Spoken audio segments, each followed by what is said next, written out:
নমস্কার বন্ধুরা, আজকে অমাবস্যা, তাই মা তারাসুন্দরীর জন্য ভোগ তৈরি করলাম। এবার সেবা দেব। একটা সত্য কাহিনী নিয়ে চলে এলাম। আমাদের ঠাকুর ঘরে প্রচুর জল পড়তো বন্ধুরা। কোজাগরীর লক্ষ্মী পূজায় যে মাটির ঠাকুর আনা হতো, জল পড়ে সব ভেঙে যেত। আমার ভীষণ কষ্ট হতো।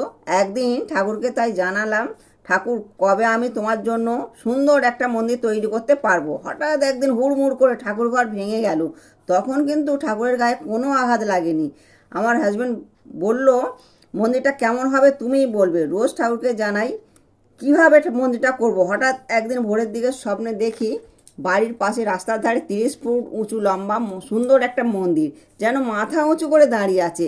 প্রত্যেকে সেই মন্দিরকে দর্শন করে যাচ্ছে। 30 ফুট লম্বা যে মন্দিরটা স্বপ্নে দেখেছিলাম, ঠিক ওই একই রকম মন্দির কয়েক মাসের মধ্যে কীভাবে আমাদের বাড়িতে হয়ে গেল বন্ধুরা।